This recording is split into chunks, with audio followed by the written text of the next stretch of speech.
This is a graph showing the amount of games released year on year on Steam tagged with a particular genre. Guess what genre it is? Go on, guess. It's fighting games.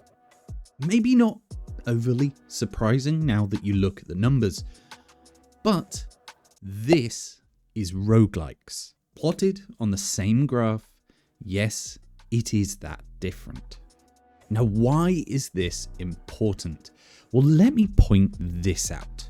This is when fighting games were added as a genre to the Game Awards, or actually when the Game Awards started.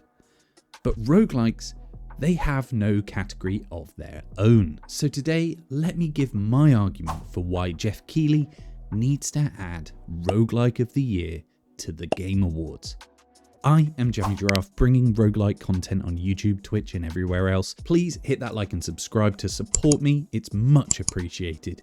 But now, let me start my next run. Every year, the Game Awards celebrates the best in gaming, from action, RPGs and strategy to indie and mobile. But after a decade of incredible releases, one genre still doesn't have a category of its own, and that's roguelikes. Now, do I think it should have had an award back in 2014 when the Game Awards began? No.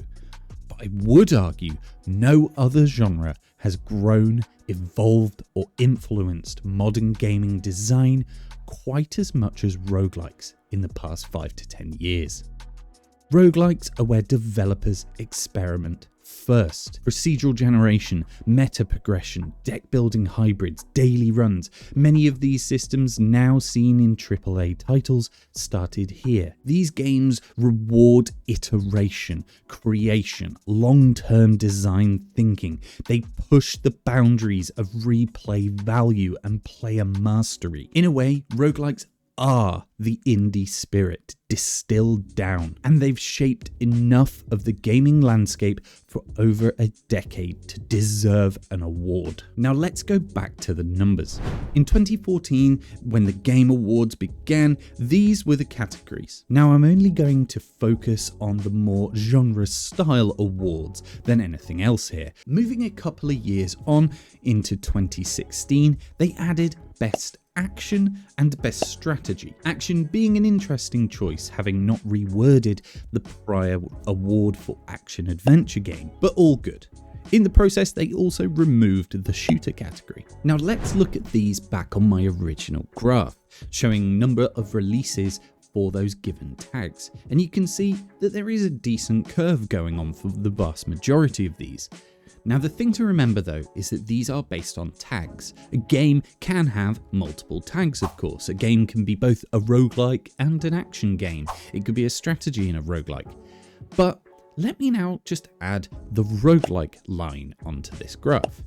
You might look at this and think it's still really small, which it is, but it's bigger than fighting and sports and racing, which is combined, and family friendly as well, and increasing dramatically. Plus, this doesn't include games that are tagged only as roguelite, which there are more than you would think. Absolum from this year, as an example, does not say roguelike. It only says roguelite, but I wouldn't want to add them together for this purpose, as Hades 2, as an example from this year, is listed as both. I wouldn't want it to be double counted. That wouldn't be fair on the other categories. But this graph shows the amount of demand there is, and there is enough for an award. Compare it as an example to VR, which granted is its own platform, not a genre, and needs recognition as it is a developing area.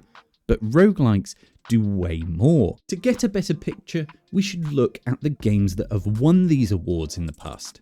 This is a table of the award winners from 2014 to now for some of these genres. You may notice a few roguelikes sprinkled in, but particularly in the newly added categories from 2016 of action and sim strategy. A notable one for sure in 2024 is Balatro, a game that took over the gaming community, and now in 2025 roguelikes aren't just a trend. They're a pillar of modern game design. And it's not just indie devs, it's major studios who are embracing this format.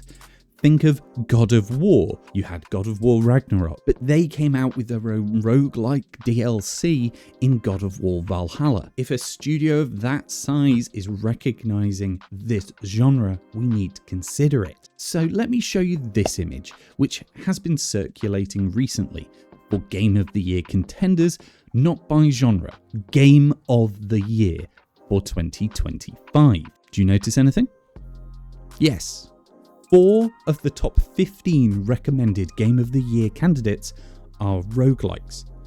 Do I think they should win? Probably not. But tell me, do any of these 4 win any other genre style category?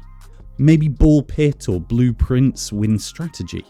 But there's no puzzle category for Blueprints, so they can't win that.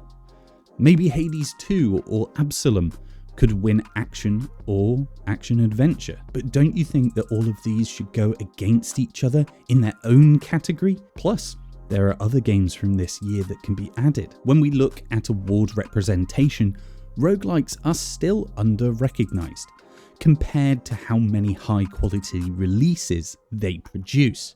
Genres like action, RPG and strategy have long established spots, and that's great, they deserve them, I'm not looking to take away from that. But roguelikes don't fit neatly into those boxes. Is Hades an action game, a story-driven RPG, a roguelike? Well yeah, it's all of them, but its defining structure, the roguelike loop, is what made it special. Recognizing the genre with its own award would not only celebrate innovation, it would acknowledge one of the most creative, design-driven spaces in gaming today. We need to start thinking of roguelikes not as a subgenre, but a main genre. Hades 2 isn't an action roguelike, it's a roguelike with action. Balatro isn't a card game with roguelike elements. It is a roguelike. This award could recognize games defined by procedural generation, run-based progression, permanent death, or meta-progression systems, much like other genre awards define their focus. It's clean, it's fair, and it celebrates a design tradition that's now central to the medium. So let Jeff Keighley know. But for now, I plan on going back to 2014 to appreciate the roguelike genre by giving all year's nominations and winners, righting the wrong. So look out for that video soon, but for now, imagine this. The nominations for Roguelike of the Year 2025 are Megabonk by Vedinad, Hades 2 by Supergiant Games, Ball Pit by Kenny Sun and Friends, Blueprints by Dogubomb, Absalom by Dotemu, Guard Crush Games and Supermonks, and finally Clover Pit by Panic Arcade. Look at those. It isn't easy, is it? Please comment who your winner would be.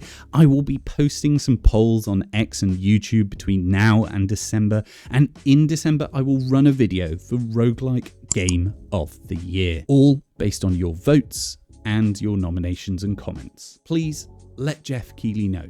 Hit me up in the comments, hit that like and subscribe. I've been JammyGiraffe, sending love and positivity as always. Good luck in your next run. Jammy out.